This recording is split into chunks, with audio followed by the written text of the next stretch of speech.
Alhamdulillahi alladzi hadana li hadza wa ma kunna linahtadiya laula an hadanallah. Asyhadu an la ilaha illallah wahdahu la syarikalah wa asyhadu anna Muhammadan abduhu wa rasuluh la nabiyya ba'dah. Radina billahi rabba wa bi Muhammadin nabiyya wa bil islami dina. Teman-teman yang dirahmati Allah Subhanahu wa taala, kita malam ini bahas tentang keep happy. Gimana caranya biar kita selalu tenang menghadapi masalah, biar tenang ketika kita tahu nilai kita kayaknya anjlok, biar tenang pas kita tahu judul kita ditolak, lamaran juga sama di hari yang sama lagi tuh. Pagi judul ditolak, malam lamaran ditolak. Selama Allah nggak nolak kita kan masih aman nih, karena apa yang di sisi Allah lebih baik. Gimana caranya kita biar nggak panikan ketika ada masalah? Walaupun sedih, itu fitrah manusia sedih. Cuman ada yang sedihnya wajar, ada yang sedihnya sampai berlarut-larut atau putus asa. Bentuk keputusasaannya macam-macam. Ada yang putus asa dengan bunuh diri, loncat dari jembatan, ternyata nggak meninggal, gagal bunuh diri gitu kan. Ada yang putus asanya dengan cara ngelakuin perbuatan dosa, kayak mencuri atau udahlah saya mah nggak mau peduli lagi dengan hal haram, yang penting saya ambil aja semua proyek gitu. Nah ini putus asa. Ada yang putus asa dengan nggak mau lagi bertaubat. Dia ngerasa aduh kayaknya saya nggak pernah nasuhan nih taubatnya, taubat ulangi lagi, taubat ulangi lagi. Kenapa kita berputus asa minta ampun ke Allah, padahal Allah nggak pernah putus asa mengampuni kita? Kan aneh nih. Allah tuh nggak pernah putus asa ngampuni kita, nggak pernah bosan menerima taubat kita. Allah nggak pernah bilang lo datang ntar pasti besok buat lagi, enggak. Padahal Allah maha tahu kita mungkin besok masih ngelakuin dosa yang sama. Asal kita datang, Allah langsung terima. Seolah-olah Allah tuh kayak husnuzon banget sama kita, walaupun pastinya Allah tahu tentang apa yang akan kita lakukan di masa yang akan datang. Ini artinya kenapa seseorang jadi putus asa, jadi berhenti untuk mencoba, jadi tidak lagi berharap apa-apa, jadi pesimis, jadi tidak survive dalam masalah, jadi penuh khawatir menghadapi hidup. Ada masalah dikit kayaknya udah kiamat dunia, padahal kuota habis doang nih. Langsung aduh kuota habis jam 11 malam. Biasanya kan jam 11 itu jam chatting tuh sampai jam 1. Atau jam 11 malam kuota habis, padahal tadinya pengen ngebangunin dia. Iya dia gitu kan. Jam 2. Gampang, pakai aja kuota doa. Ya Allah bangunkanlah dia, tiba-tiba dia tetap bangun. Dia bangunin kita akhirnya. Ini bisa aja terjadi. Yang jelas gimana sih cara biar kita keep happy, tetap bahagia walaupun gak bisa jalan-jalan jauh. Tadinya pengen jalan sama teman-teman, ternyata duitnya gak cukup.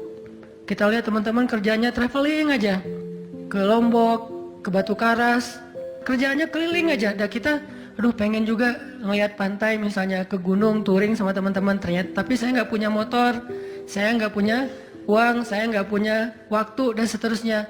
Bisa nggak kita tetap bahagia seperti mereka walaupun nggak ngerasain pengalaman-pengalaman asik seperti yang mereka rasain? Gimana caranya biar ketika kita sujud itu sama nyamannya dengan ketika kita tidur di atas pangkuan istri? Belum ya? Gak tahu sih rasanya. Pokoknya tuh keren banget loh. Salah satu yang bikin saya kalau gak bisa tidur itu tipsnya adalah tidur di atas pangkuan istri. Langsung tidur. Cuman masalahnya susah bangun. Nah ini nih, gimana caranya kalau kita sujud rasanya senyaman itu? Gimana caranya? Bukankah kita selama ini mungkin, kita atau saya lah, pas sujud pengen cepat bangun. Gimana caranya sujud nggak bangun-bangun? Pas kita sujud, aduh pengen lama gitu sujudnya teh. Terutama kalau sholat sendiri. Kalau sholat jamaah memang nggak boleh. Kenapa? Karena hajat orang beda-beda. Nabi kalau sholat jamaah mah standar-standar aja. Tapi giliran sholat sendiri itu sampai orang kewalahan ngikutin Nabi. Dan itu bukan cuma Nabi, sahabat juga kayak gitu. Siti Aisyah, istri Nabi itu. Siti Aisyah itu pernah sholat duha kurang lebih 4 jam Itu cuma baca satu ayat doang loh. Famanallahu alaina wa waqana adzabas samum. Dia baca sendiri, agak keras karena dia di dalam rumah sendiri. Lewat seorang sahabat lewatin rumah Aisyah mau ke pasar, mendengar oh Aisyah lagi sholat. Famanallahu alaina wa waqana adzabas samum. Nangis. Akhirnya sahabat ini pergi ke pasar. Dia belanja segala macam, balik lewat lagi rumah Aisyah.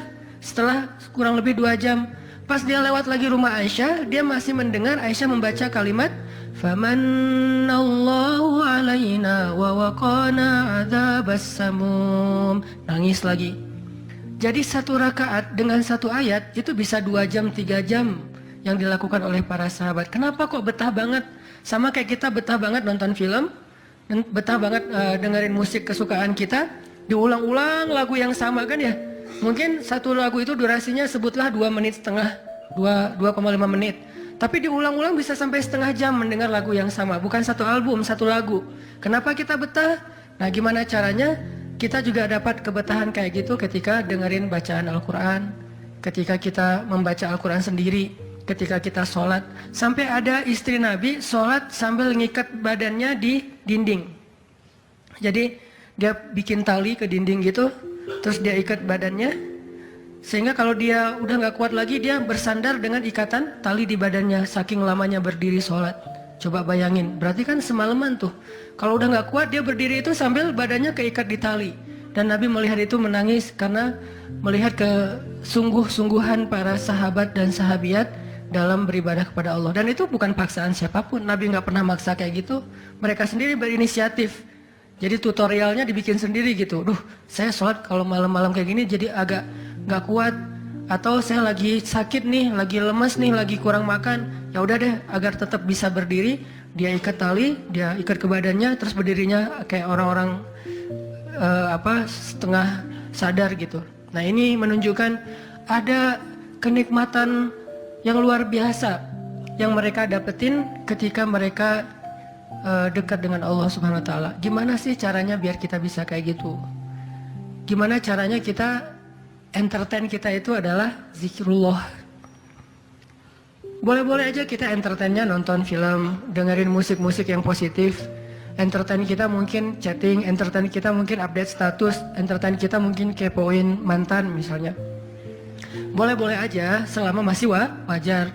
Tapi bisa nggak entertain kita yang lain itu zikrullah. Dengan mengingat Allah kita jadi terhibur gitu. Dan itu entertain luar biasa pahalanya. Gimana caranya?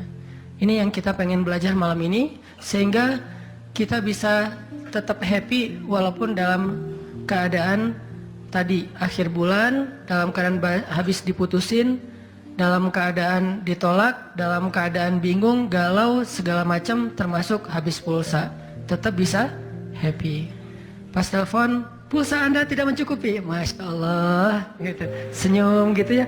Bukan mana nih apa panik. Biasa aja. Nah ini kita perlu belajar. Saya juga merasa butuh mempelajari lagi gimana caranya biar bisa ngerasain itu. Dan nasihatnya bukan dari saya. Karena saya juga masih belajar, belum istiqomah amat nih. Tapi nasihatnya dari para ulama yang diambil dari ayat Al-Quran dan hadis-hadis Rasulullah SAW. Nah sebelumnya coba kita perhatiin dulu kisah tentang ketenangan dengan mengingat Allah tuh kayak gimana. Salah satunya ada di surat At-Taubah yang terkenal. A'udzu billahi minasy syaithanir rajim. Illa tansuruhu faqad nasarahu Allah. إذ أخرجه الذين كفروا ثاني اثنين إذ هما في الغار إذ يقول لصاحبه لا تحزن إن الله معنا فأنزل الله سكينته عليه وأيده بجنود لم تروها وجعل كلمة الذين كفروا السفلى وكلمة الله هي العليا Wallahu azizun hakim. Kalau kalian tidak menolongnya, maka sungguh Allah akan menolongnya. Seperti ketika orang-orang kafir mengeluarkan dia dari kota Mekah pada saat dia menjadi salah satu di antara dua orang yang berdiam di dalam gua, yaitu Gua Thur. Ketika ia berkata kepada sahabatnya, yaitu Abu Bakar, dia di sini siapa? Rasulullah SAW. Ketika dia berkata kepada sahabatnya, la tahzan, innallaha ma'ana. Janganlah kamu khawatir, bersedih, takut, itu sama. Sesungguhnya Allah bersama kita. Maka Allah Subhanahu wa Ta'ala menurunkan rasa ketenangan kepadanya dan menolongnya dengan tentara yang kalian tidak bisa melihat, sehingga Allah menjadikan kalimat orang-orang kafir itu menjadi dikalahkan atau rendah, dan kalimat Allah adalah kalimat yang tinggi, dan Allah Maha Perkasa lagi Maha Bijaksana. Ini kan kata-kata yang paling populer ya, la tahzan innallaha ma'ana. Tips pertama kalau kita pengen bisa lebih tetap tenang, happy ketika kita dalam tekanan adalah kita tuh emang harus punya sahabat yang selalu mengingatkan kita kepada Allah Subhanahu wa Ta'ala. Sahabat yang mengingatkan kita kepada Allah. Ini yang terjadi kepada Abu Bakar As-Siddiq. Sekelas Abu Bakar yang imannya sampai ke derajat Siddiq, bukan cuma mukmin loh, Siddiqun. Kan ada mukmin, ada muttaqin, ada siddiqin. Ini udah derajatnya siddiq. Arti siddiq itu udah nggak ada lagi keraguan di hatinya, udah nggak ada lagi masalah sedikit pun. Ketika orang-orang ragu, Abu Bakar tetap yakin. Salah satu kasusnya pas Nabi pulang Isra Mi'raj. Nabi bilang bahwa saya baru pulang dari Palestina dan baru naik ke langit semalam. Diberitakan ini kepada orang-orang kafir Quraisy, tapi orang-orang kafir Quraisy nggak percaya. Lalu ketika para sahabat-sahabat lain mendengar, mereka kayak ragu-ragu gitu, bener nggak ya, bener nggak ya? Lalu ketika ditanya kepada Abu Bakar, ya Abu Bakar, lihat tuh teman kamu makin gila aja. Emangnya kenapa, kata Abu Bakar? Dia ngaku-ngaku baru pulang dari dari Palestina. Dia ngaku-ngaku baru pulang dari langit, katanya Isra dan Mi'raj semalaman, dalam waktu 1 malam. Lalu Abu Bakar bertanya, siapa yang bicara kayak gitu? Dia atau kalian? Kata mereka, Muhammad yang ngomong kayak gitu langsung kepada kami. Kata Abu Bakar, kalau Muhammad yang ngomong kayak gitu, maka benar. Dia nggak mau tanya gimana caranya, berapa lama waktunya, kapan, siapa yang membawa dia. Nggak nanya apapun. Kalau Muhammad yang ngomong, maka itu benar. Ini artinya siddiq, nggak banyak tanya, percaya banget. Kalau ayatnya kayak gitu, udah cukup. Kalau hadisnya kayak gitu, udah cukup. Kalau kata ulama kayak gitu, saya ikut. Nggak ada kenapa kayak gini dan seterusnya, nggak. Ini menunjukkan Abu Bakar itu orang yang sangat luar biasa imannya. Tapi dia tetap manusia. Gimana pun imannya udah kuat, mantap, siddiq, ketika ada masalah, sifat dasar manusia itu keluar lagi, yaitu khauf, rasa khawatir, takut. Dan yang luar biasa, khawatir dan takutnya Abu Bakar itu bukan untuk keselamatan diri beliau.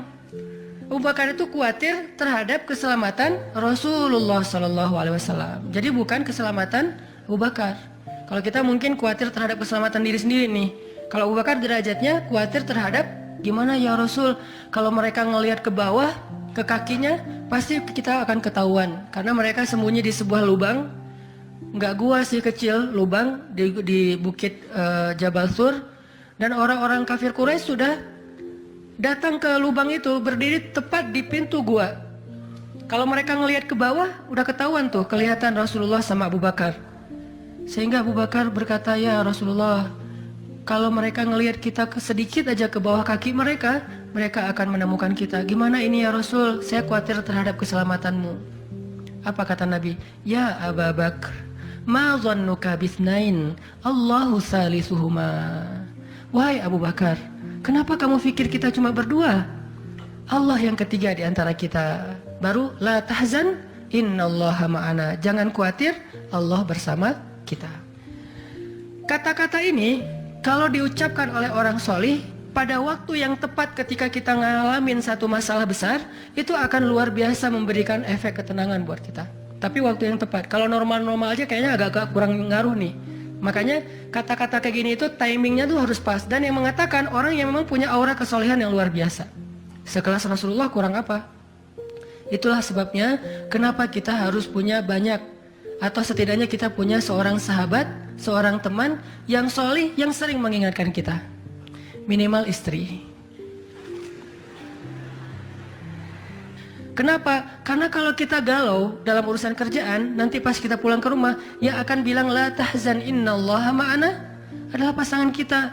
Dengan nada yang lembut, dengan senyum yang khas, dengan dekapan yang mungkin penuh kasih sayang, itu benar-benar bisa bikin kita tenang. Gak tahu tenang karena kata-katanya atau dekapannya nih, enggak. Saya juga bingung. Dua-duanya kali ya. Dia bilang la tahzan ya azizi.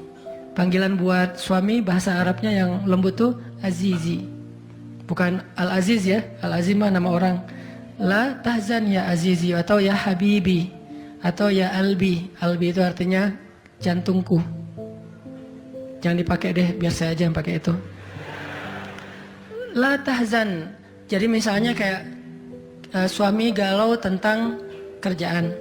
Mah, papa lagi galau nih. Kenapa, Pak? Di kantor itu kemarin kita ada tawaran proyek, cuman proyeknya kayaknya cara untuk ngedapetin proyek itu cara-caranya tuh agak-agak kurang baik gitu, ada suap segala macam. Tapi itu proyeknya untung besar loh mah. Nah kalau kita nggak suap, kita nggak akan dapat proyek itu. Ini gimana nih mah? Diambil nggak? Kan galau nih, udah istikharah belum mantap nih hatinya. Istrinya yang bilang, papa, Allah yang kasih kita rezeki. Kalau papa ninggalin sesuatu karena Allah, Allah akan ganti dengan yang lebih baik. Pasti dari booster ya mah. Nyontek gitu ya. Nah, kalau dia ngomong kayak gitu kan jadi mantep nih. Kayak saya juga pernah ngerasain lagi kayak sedih gitu, lagi galau karena satu urusan. Istri mengatakan udah serahin aja sama Allah. Kan jadi mantap kan hatinya. Hal-hal yang kayak gini nih. Kalau belum punya pasangan, temen. Sehingga Nabi mengatakan almar'u ala dini khalilih. Seseorang itu bergantung loh kepada tingkat kesolehan temannya. Kalau temannya soleh, insya Allah dia akan terjaga oleh teman itu ketika dinasihati, diingatkan. Saya aja ngerasa banget yang kayak gitu. Ada masa-masa ketika saya kayak futur. Futur itu teman-teman artinya lagi lemah imannya. Mungkin banyak lalai, banyak main, sedikit manfaat. Walaupun ada juga banyak main, banyak manfaat. Itu mah tagline entah siapa akunnya gitu. Lagi futur nih ya, lagi futur. Lemah, ngerasa bangun tahajud kayak susah gitu. Ke masjid males, zikir gak khusyuk, tilawah Al-Quran gampang ngantuk. Jalan sama seorang teman saya yang dia bukan ustadz sama sekali. Bahkan dia ngakunya belajar ke saya. Gak tahu benar apa enggak. Yang sejatinya mungkin saya belajar ke dia. Lagi jalan, setelin tilawah Al-Quran. Yang baca saya lagi tuh. CD tilawah Al-Quran saya. Saya kan gak pernah mendengar CD sendiri. Pas diputarin itu siapa? Lah itu Ustadz. Oh ya. Baca surat Al-Mulk. Tabarakalladzi biyadihil mulku wa huwa ala kulli syai'in qadir. Pas sampai di ayat-ayat tentang jahanam, tentang neraka, tentang apa? Walaqad zayyana as-samaa'a ad-dunya bimasabih dan seterusnya, dia nangis. Dia nyetir nih, dia nangis. Saya ketika ngelihat dia nangis, saya dapat hidayah. Jadi saya dapat hidayah bukan hanya dengan mendengar bacaan itu, tetapi karena dikondisikan oleh seorang teman, saya ngerasa, duh, Masya Allah ya, dia yang dengerin bacaan saya bisa nangis. Saya dengerin diri saya sendiri, nggak nangis. Kan ada masalah nih. Akhirnya saya jadi insaf itu kemudian istighfar, astagfirullah Allah, saya kayak ada masalah nih. Mulai belajar dari dia, Pak, gimana sih kok bisa kayak gitu? Ustadz kan lebih tahu ilmunya mungkin, tapi kalau pengalamannya Bapak pasti lebih tahu. Rahasianya apa? Ternyata rahasianya emang dia orang yang nggak pernah dengar yang lain selain mendengar bacaan Al-Quran. Jadi buat dia bacaan Al-Quran itu benar-benar entertain buat dia. Oh berarti kita harus lebih banyakin lagi dengerin Al-Quran. Kalau kita dengar musik sekali, berarti dengar Qurannya 3 kali harusnya, baru masih agak-agak proporsional nih. Sehingga gampang kesentuh, hatinya itu mudah. Tapi pelajarannya tetap teman yang ngebawa kita kepada sesuatu. Ternyata triknya pertama, mengingat Allah itu kan bukan cuma menyebutkan Allah. Tapi ketika kita sedang dalam keadaan bingung, khawatir, galau, sedih, tertekan, panik, tiba-tiba teman kita mengingatkan kita kepada Allah dengan bahasa yang sederhana. Kalau bahasa sederhananya Al-Quran, la tahzan, innallaha ma'ana. Dan itu boleh diterjemahin ke bahasa yang lebih sederhana versi kita. Karena itu bahasa Al-Quran yang mungkin buat sebagian orang nggak dapat nih, karena mungkin nggak paham bahasa Arab. Jadi kalau teman kita lagi sedih jangan bilang, la tahzan dong, innallaha ma'ana. Apaan tuh lu baca Quran gitu ya? Nggak ngerti kan dia? Kita bisa terjemahin, udah tenang aja, Allah yang bantu. Tenang aja, Allah yang beresin. Tenang aja, serahin aja kepada Allah. Allah itu sebaik-baik kita nyerahin sesuatu. Ngomong kayak gitu tuh kena.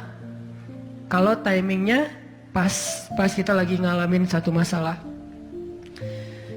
Terutama masalah-masalah kayak masalah rezeki itu paling bikin kita sering panik, kehilangan sesuatu, ditipu orang, segala macam.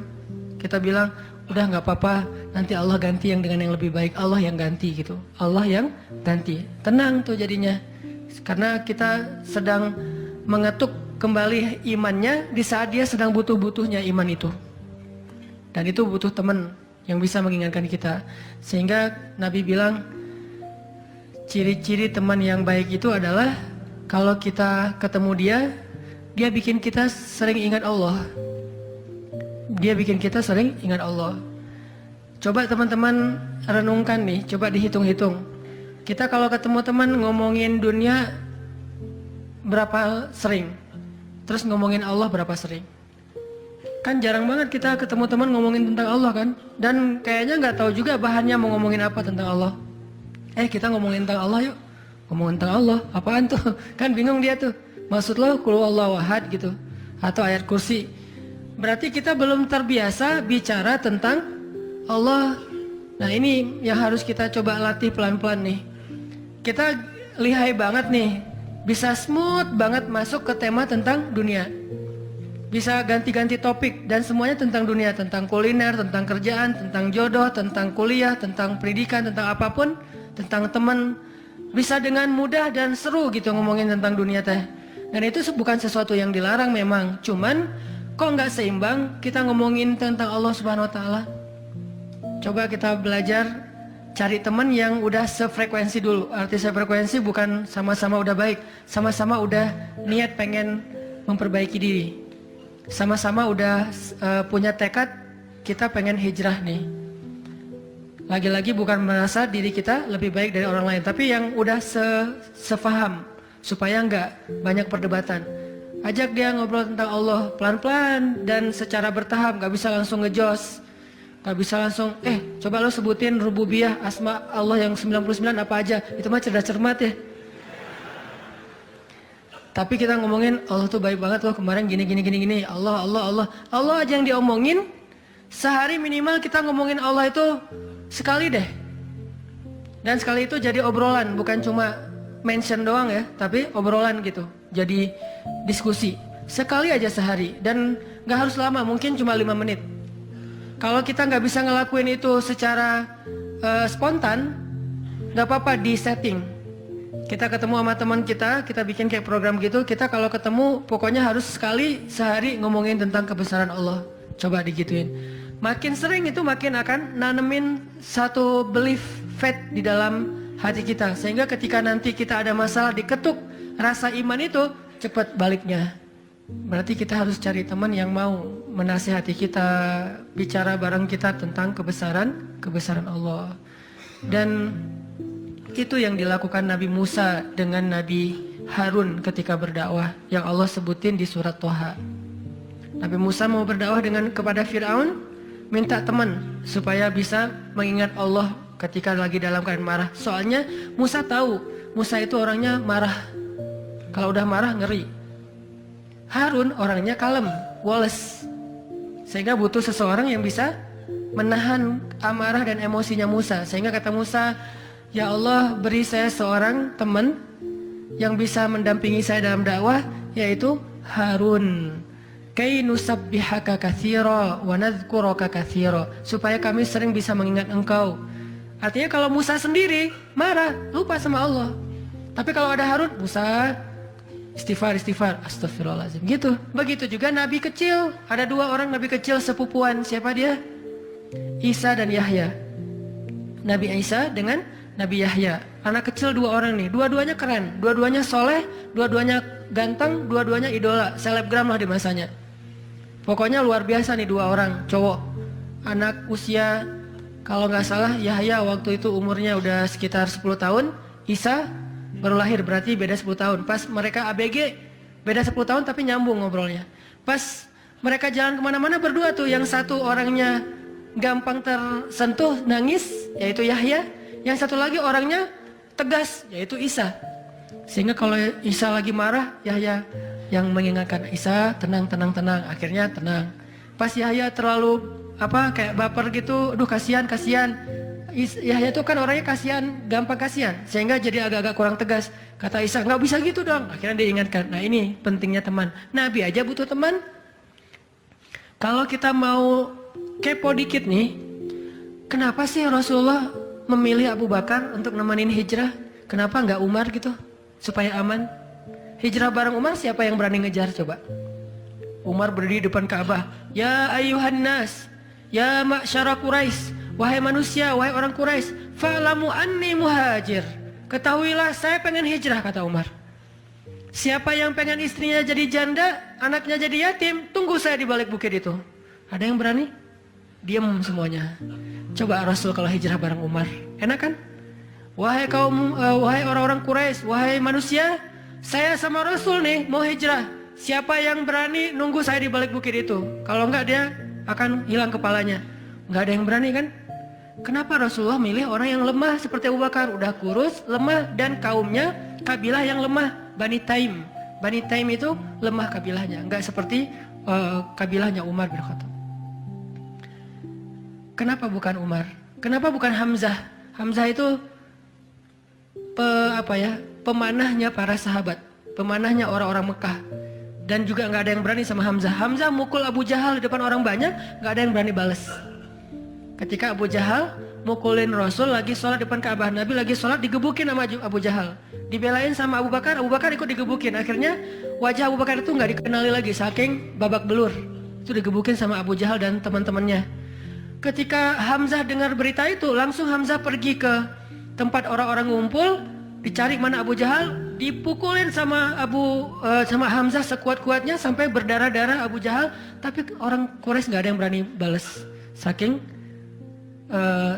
terpandangnya Hamzah. Kenapa nggak dengan Hamzah, pamannya sendiri? Atau kenapa nggak dengan Utsman gitu, yang kaya raya, yang bisa memberikan fasilitas VIP untuk Rasulullah, naik mobilnya Alphard gitu, nyaman hijrah. Kenapa Abu Bakar yang udah jatuh miskin, fisiknya lemah, kabilahnya tidak dipandang? Kenapa? Karena Abu Bakar itu yang paling solih di antara semua sahabat. Jadi pilihannya kesolihan, bukan kekuatan fisik. Kenapa? Kesolihan itu bisa menutupi kekuatan fisik yang kurang. Kenapa? Allah yang maha kuat. Kesolihan bisa menutupi kurangnya harta, Allah yang maha kaya. Kesolihan bisa menutupi kekurangan dari dukungan kabilah, Allah lebih banyak lagi dukungan dari langit dan bumi. Yang dicari oleh Rasulullah itu adalah teman yang soleh. Ya Abu Bakar, temani saya hijrah. Siap ya Rasulullah. Hasilnya apa? Dikejar-kejar sama orang Quraisy karena mereka nggak takut dengan Abu Bakar. Tapi ketika mereka mau ketemu dengan Rasulullah dan Abu Bakar di dalam gua, Allah palingkan wajah mereka dari melihat ke bawah kaki mereka. Allah punya banyak cara. Ada ulama yang bilang bukan cuma dipalingkan, tapi tiba-tiba merpati bikin sarang di situ laba-laba. Walaupun ada perdebatan di antara ulama ini hadisnya sahih atau enggak. Yang jelas, yang pasti nih, Allah melindungi mereka dengan banyak cara sehingga nggak bisa ditangkap. Allah yang bertindak. Jadi butuh teman yang soleh. Walaupun nanti kenyataannya teman yang soleh ini malah ditenangkan oleh Rasulullah, bukan Rasulullah ditenangkan oleh dia gitu. Kan nyari teman yang soleh biar bisa menenangkan nih. Ternyata pas ada masalah, Rasul gimana? La tahzan, innallaha ma'ana, tenang, udah beres. Bisa nggak kita coba latihan ini? Kalau kita berteman dengan seseorang, niat kita pengen saling mengingatkan. Wa tawasau bil haq, yaitu mengingatkan tentang Allah. Wa tawasau bis shab. Itu kayak gitu tuh ayatnya. Pertama hak dulu, kedua sabar. Kalau nasihatnya udah benar, insya Allah sabar. Jadi kalau kita pengen menasihati teman kita atau dinasihati oleh teman kita supaya lebih kuat, bisa tough, bisa survive dalam masalah, minta dia menasihati kita al-haq. Dan siapa al-haq? Allah Subhanahu wa taala. Wa tawassaw bil haq artinya saling menasihati dengan nama Allah. Udah serahin aja sama Allah. Allah itu maha ini sebutin dengan bahasa sederhana. Langsung sabar jadinya. Langsung lebih kuat, lebih tenang. Itu yang pertama teman-teman. Kita sering berteman dengan orang yang insya Allah dia yakin sama Allah lebih kuat daripada kita, imannya lebih mantap daripada kita. Yang kedua, gimana caranya biar kalau kita menyebut nama Allah, kalau kita sholat, kalau kita berzikir itu jadi lebih tenang gitu, lebih happy. Karena sebetulnya orang mukmin itu bahagianya itu ada di dalam hati. Kalau bahasa Ibnu Taimiyah, surgaku itu di sini. Surga orang mukmin itu di hati. Surga kita itu bukan rumah, surga kita itu bukan mobil, surga kita itu bukan pekerjaan, surga kita itu bukan tempat jalan-jalan, tapi semua itu kebaikan, kesenangan. Cuman surga kita ada di sini. Dan ini kita bawa kemana-mana. Jadi nggak susah menemukan surga teh. Aduh, bete nih kenapa nggak bisa jalan? Bete nih kenapa nggak bisa nonton? Bete nih kenapa nggak bisa nyaman di rumah? Bete nih kenapa? Gampang bete karena surga kita bertempat di sesuatu tempat yang sulit untuk kita jangkau. Harusnya itu jadi hiburan buat kita, bukan surga. Sedangkan surga memang adanya di hati. Ada masalah, Allah lebih kuasa, makhluk tidak kuasa. Ada masalah, kita bilang Allah maha besar, masalah saya kecil dibandingkan Allah. Kalau dibandingkan kita mungkin kita lebih kecil daripada masalah, tapi dibandingkan Allah kita, Allah lebih besar. Allahu Akbar. Kita belajar Allah yang maha memelihara. Kita kan dipelihara Allah, terus ngapain kita khawatir? Kalau gitu nggak usah ikhtiar, ikhtiar, tapi jangan libatkan hati. Ikhtiar itu pakai tangan, pakai kaki, pakai tenaga fisik. Hati nggak perlu berikhtiar. Hati itu bertawakal. Fisik kita berikhtiar, hati kita bertawakal. Jangan sampai hati kita ikut ikhtiar, nih bahaya nih. Kalau hati kita ikut ikhtiar, berarti kita lebih percaya kepada makhluk daripada Allah. Nanti akan mentok, kalau udah mentok putus asa, itu penyebabnya. Gara-gara hatinya baper dengan ikhtiar. Ketika jalan-jalan ikhtiar itu tertutup, hati kita jadi give up. Nyerah aja deh. Sedangkan kalau hati kita nggak ikhtiar, dia cuma tawakal, jalan tertutup, dia masih bilang Allah maha kuasa. Ala kulli syai'in qadir. Segala sesuatu Allah maha bisa, nggak mungkin nggak bisa. Tetap. Makanya jangan ikhtiar pakai hati, ikhtiar pakai tenaga. Hati tawakal babnya. Sehingga tawakal itu amal hati, ikhtiar itu amal fisik. Kan dalam Islam tuh ada amal batin, ada amal zahir ya. Amal batin hati, amal zahir fisik kita. Ikhtiar amal zahir, jangan dicampur dengan amal batin. Coba teman-teman buka deh surat Hud, surat 11. Kalau ragu tentang rezeki baca nih ayat nih. Surat 11, surat Hud ayat 6. Wa ma min dabbatin fil ardi illa 'ala Allahi rizquha wa ya'lamu mustaqarraha wa mustawda'aha. Kullun fi kitabim mubin. Tidak ada satu hewan melata pun di muka bumi kecuali Allah menjamin rizkinya. Ini amalan hati nih. Ini ayat untuk menguatkan hati kita, bukan menguatkan fisik. Tapi biasanya hati kalau udah kuat, fisik ke bawah. Kan kata Nabi kalau hatinya baik, yang lain ikut baik. Kalau hatinya buruk, yang lain ikut buruk. Jadi kalau hatinya udah give up, pasti fisiknya jadi lemah. Kalau hatinya tough dan masih punya belief ke Allah, masih punya harapan, maka fisiknya juga akan kuat. Wa ma min dabbatin fil ardi illa 'ala Allahi rizquha wa ya'lamu mustaqarraha wa mustawda'aha. Allah tahu di mana rezeki kita disimpan. Allah tahu kemana kita akan membelanjakan rezeki itu. Semuanya tertulis di dalam kitab yang jelas. Allah yang tahu. Allah yang menjamin. Nggak ada yang nggak dijamin rezekinya. Makanya saya pernah cerita tuh dulu di mall sebelah. Saya sama istri habis kajian di sini atau sebelum kajian di sini sebelum maghrib sempat mau belanja dulu, belanja di supermarketnya di bawah, lantai bawah. Dari lobi kita mau ke bawah itu cari eskalator kan ya, belok kanan cari eskalator, ternyata salah ngambil jalan. Kita habis belok kanan langsung belok kiri, harusnya kalau belok kanan lagi sekali lagi langsung eskalator turun tuh. Pas karena kita belok kiri, akhirnya kita muter. Gara-gara muter, ngelewatlah sebuah stand baju kaos yang lagi diskon. Wih, diskon 50%. Akhirnya saya sama istri masuk. Ternyata lucu-lucu juga buat anak gitu. Alhamdulillah akhirnya kita beli 2 helai. Baru setelah itu kita jalan lagi, cuma beberapa meter, masuk eskalator turun. Siapa yang telah menggerakkan kaki saya sampai salah jalan? Sehingga saya harus muter, dan akhirnya masuk ke stand itu. Alallahi rizquha. Allah yang menjamin rezeki. Kayak gitu cara Allah menskenariokan. Kalau saya ngambil jalan kanan, mungkin saya nggak akan masuk ke toko itu. Berhubung saya ngambil jalan kiri, akhirnya muter, masuklah ke toko itu. Allah punya banyak cara. Kenapa kita khawatir dengan stand orang lain yang mungkin lebih dekat ke pintu, lebih dekat kepada stage yang di tengah kalau bikin event segala macam? Kenapa? Kita udah ikhtiar, dapatnya cuma ini. Kayak lagi ada event, kayak festival gitu, kayak ada bazar, kita punya banyak stand. Stand kuliner kita paling pojok, dekat toilet. Stand kuliner teman-teman kita tuh paling depan.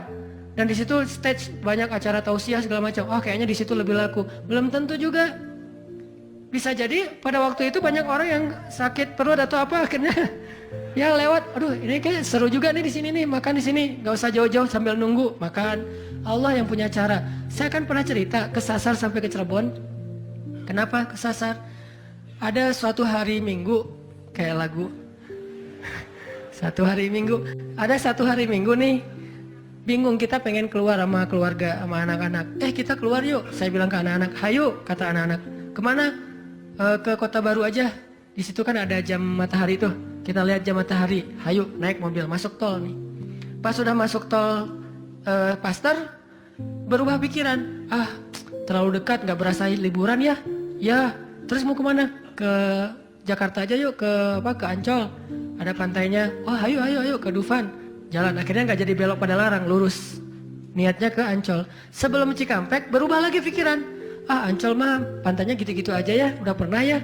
Terus gimana dong, cari pantai baru deh yang di daerah Indramayu, Cirebon gitu. Siapa tahu ada yang lebih bagus yang masih virgin. Boleh, keluarlah Cikampek.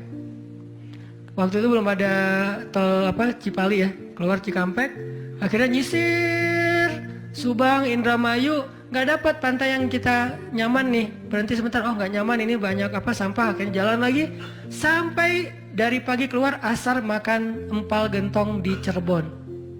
Siapa yang mendatangkan saya ke warung empal gentong itu? Pas kita masuk, orangnya bahagia banget gitu. Kelihatan kalau dari pagi itu belum ada yang datang, belum ada pelanggan, sepi warungnya. Karena tempat parkirnya agak nyaman, langsung parkir di situ, makan empal gentong dan ternyata enak, kita bungkus. Orangnya tuh, alhamdulillah nih datang dari pagi belum ada yang datang, senang gitu. Dan saya bilang, Pak, tahu nggak saya dari mana? Dari mana? Dari Bandung. Mau kemana emang? Nggak kemana-mana. Muter. Jadi kita cuman dari Bandung cuma pengen makan empal gentong di Cirebon ujung-ujungnya. Pulang sampai ke Bandung jam 10 malam, macet lagi tuh di Sumedang karena ada perbaikan jalan. Cuma pengen makan empal gentong, ngasih rezeki ke orang di Cirebon. Kayak gitu banget tuh caranya tuh, coba lihat cara Allah. Oh, yakin nih sama Allah. Allah bisa banget ngedatangin. Kalau ini terjadi kepada orang lain, berarti kalau saya cari rezeki bisa juga caranya kayak gitu. Allah kan punya banyak cara. Cuman kadang-kadang atau seringnya kita nggak tahu cara itu, tahu hasilnya doang nih. Tiba-tiba dapat. Sesederhana itu kita berpikir, akhirnya sesederhana itulah syukur kita ke Allah. Kalau kita tahu gimana rumitnya rezeki itu datang ke kita, kita akan syukurnya lebih pasti tuh. Masya Allah ya, Allah ngedatangin rezeki ke saya tuh gitu-gitu amat. Sampai ada orang yang kesasar sekeluarga, bingung gitu. Tapi kan dia, kalau saya nggak cerita dia nggak akan tahu. Dia pikir cuma orang yang memang tinggal di Cirebon atau emang lagi jalan lewat kebetulan mampir. Artinya karena dia nggak tahu prosesnya, rasa syukurnya juga sederhana. Sama kayak kita nggak mensyukuri masakan istri kita kalau yang udah punya. Istri itu masak tuh rempong loh dari pagi, wah renteng sampai ganti lagi. Kita nggak tahu ya, mungkin istri kita baru belajar masak, gagal 2 kali loh. Itu yang ketiga tuh, nggak enak pula. Udah gagal 2 kali. Dan kita pikir cuma masak sayur gini doang mah, sayur bening mah gampang. Kita kan nggak tahu prosesnya, sehingga apresiasi kita juga ya segitu-gitu aja. Kalau kita tahu prosesnya, walaupun cuma sayur bening sama telur ceplok, kita akan peluk istri kita, mah makasih banyak ya, mama udah berkorban banget buat papa, mah hari ini makanan terenak sepanjang hidup papa loh mah. Kenapa ngomong gitu? Karena tahu prosesnya. Gitu juga kita ke Allah. Karena kita nggak tahu proses rezeki itu Allah setting sampai datang ke kantong kita. Kita kayak ya alhamdulillah gitu doang. Tapi kalau kita tahu masya Allah ya Allah alhamdulillah atas semua nikmat yang kau berikan, puji-puji Allah. Artinya teman-teman kalau galau tentang rezeki dari Allah, tentang pekerjaan, tentang kuliah segala macam termasuk tentang jodoh, coba baca ayat 6. Semua Allah yang jamin. Ini bab hati ya, lagi-lagi bab hati. Ikhtiar mah jalan aja terus, tapi hati Allahi rizquha, Allah yang menjamin. Itu baru jadi tenang nih mengingat Allah, tetap happy gimana-gimana juga. Dan ini ditaraddud, diulang-ulang. Coba diulang-ulang nih ayat nih. Jadikan salah satu ayat favorit. Kalau kita lagi galau langsung baca ayat ini berulang-ulang sendiri kalau bisa. Baca dulu terjemahannya, hafal. Kalau udah hafal terjemahannya tinggal baca ayatnya berulang-ulang. Sebelum tidur mungkin kalau yang paling tenang. Kalau khawatir nggak bangun tahajud ya udah sebelum tidur baca. Wa ma min dabbatin fil ardi illa 'alallahi rizquha. Diulang. Itu beda banget loh rasanya. Belajar untuk mentafakuri kebesaran Allah sehingga kalau kita nanti ada masalah mengingat Allah lebih mantap. Jadi dua ya, satu teman, kedua sering-sering tafakur. Wa yatafakkaruna fi khalqis samawati wal ard. Tafakkur. Dan sebetulnya teman-teman ya, kalau kita mau lebih persis nih, sholat duha itu ya emang sholat tafakkur sebetulnya. Dulu para sahabat atau para anbiya sholat duha itu di tempat terbuka, di bukit, di kebun gitu. Sholat duha itu di tempat-tempat alam terbuka. Jadi benar-benar untuk tafakur alam. Sholat duha itu fungsinya untuk itu sebetulnya. Walaupun boleh banget dilakuin di dalam ruangan, di masjid, di rumah, di kantor, boleh banget di kampus. Tapi kalau kita ada kesempatan sesekali, coba deh sengaja ngapain touring ke atas misalnya ke Lembang, pengen duha, dan duduk sendiri, jangan berjamaah. Bukan nggak boleh, boleh aja sholat sunnah berjamaah. Cuman kali ini kita pengen menyendiri aja berdua sama Allah. Duduk ngomong sama Allah, ya Allah, jangan biarkan saya berputus harapan kepada Engkau. Jangan biarkan saya berputus asa dari rahmat-Mu. Bimbing hati saya ya Allah, tolong saya dalam masalah ini.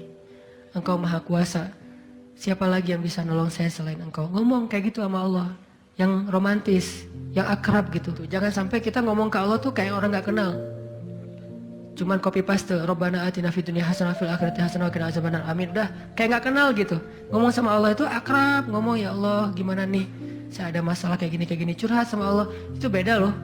Kalau itu kita coba praktekin, saya yakin asal sesuai dengan cara-cara tadi tuh, sendiri, alam terbuka, curhat sama Allah, ingat kebesaran-kebesaran Allah, insyaallah bizikrillah tatmainnul qulub, tenang banget tuh hati.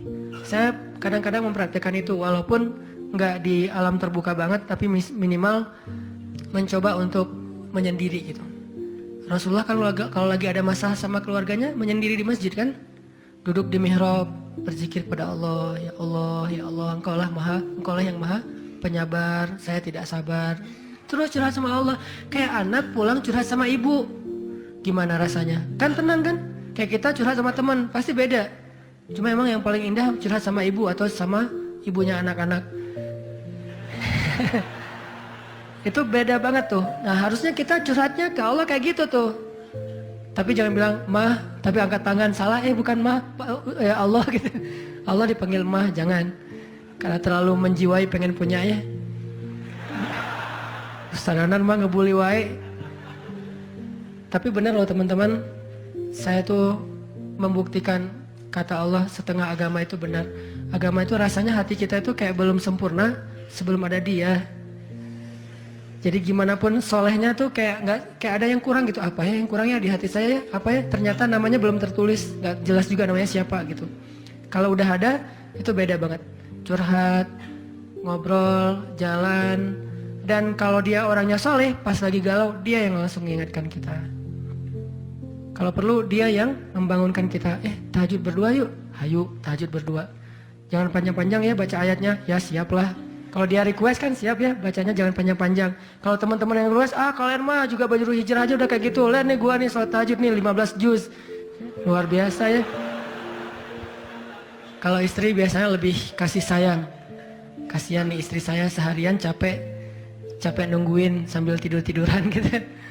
Nonton TV gitu, capek dia, kasihan seharian nonton TV teh. Itu teman-teman, mudah-mudahan kita bisa ngambil 2 trik tadi cara biar lebih tenang, happy kalau mengingat Allah. Satu, memang butuh teman yang mengingatkan kita, bukan kita ingat sendiri. Yang kedua, banyak-banyak membaca, mentafakuri, mikirin tentang Allah itu emang maha kuasa. Salah satu materinya surat Hud ayat 6 tadi tuh. Makin kita yakin sama Allah, begitu kita ingat Allah, itu makin lebih ngaruh ke hati kita. Tapi kalau kita nyebut nama Allah nggak yakin, cuma insya Allah, ya Allah, subhanallah, masya Allah, nggak ngaruh, cuman zikir doang.